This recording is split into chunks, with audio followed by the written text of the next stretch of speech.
C'est un coup de poing musical, Frère Animal. C'est le nom du groupe formé autour de l'écrivain Arnaud Catherine et du musicien Florent Marchais. Ils sortent tous deux un nouvel album très politique, second tour, et proposeront des concerts à la Philharmonie de Paris du 12 au 15 décembre. Composé au lendemain du drame de Charlie et dans un monde tenté par le populisme, c'est l'un des disques les plus engagés de la chanson française cette année. Benoît Puichou.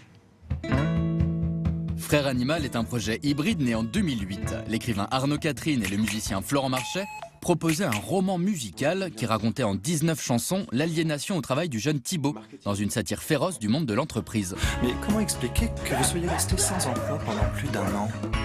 Reprenez-vous, je vous pose une question, une simple question. Je suis recruteur, je fais mon métier, je ne fais que mon métier. 8 ans après, il livre le volume 2, L'urgence n'est plus économique mais politique. Sur fond de chômage et de manif pour tous, il raconte comment Thibaut peut basculer comme des milliers de jeunes vers l'extrême droite. Je suis seul et transi, il fait peur, mon pays vit ma vie de chômeur, je ne suis pas au meilleur. Thibaut a purgé sa peine de prison puisqu'il avait incendié par ressentiment et colère une partie de l'usine où il travaillait. Il sort de prison, il a l'impression que le monde l'attend, et le monde l'attend pas du tout. Faudrait pouvoir se barrer, leur balancer un pavé. Quelqu'un comme Thibaut, il cherche juste une main, il cherche juste avoir ce sentiment d'être entendu, d'être aimé, d'être porté. Malheureusement, il va le trouver uniquement au sein de ce qu'on a appelé, nous, le Bloc National, qui est un parti identitaire. C'est le populisme, hein. Il y a de plus en plus d'esselés.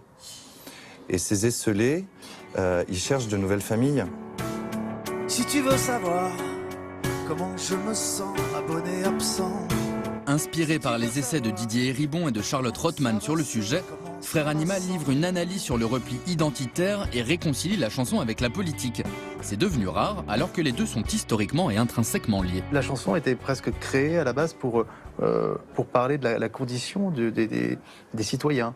Au départ, c'était des chansons d'ouvriers, chansons de paysans, chansons de marins. Au bistrot sur l'accordéon, c'est pas la bière qui te fait pleurer. Les chansons de marins, c'était des vies extrêmement difficiles. Il y avait une pénibilité très très forte, hein. Donc les gens racontaient leur histoire. Pourtant, en France, la chanson engagée se conjugue surtout au passé. On a eu du mal à dépasser Renaud, Ferré ou Jean Ferrat, qui s'en prenait au général de Gaulle dans Ma France en 69.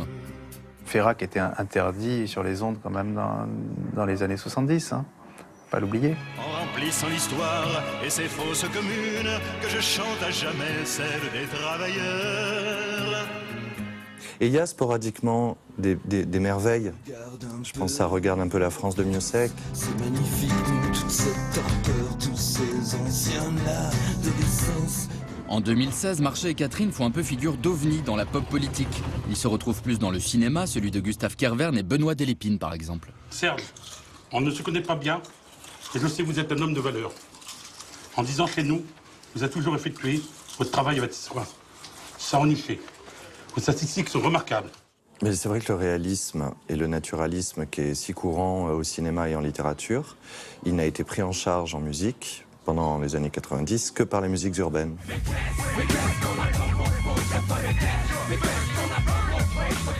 Tout d'un coup, on s'étonne, oui, qu'en chanson française ou en pop, il y ait une raréfaction. On a peut-être quelque chose à jouer là.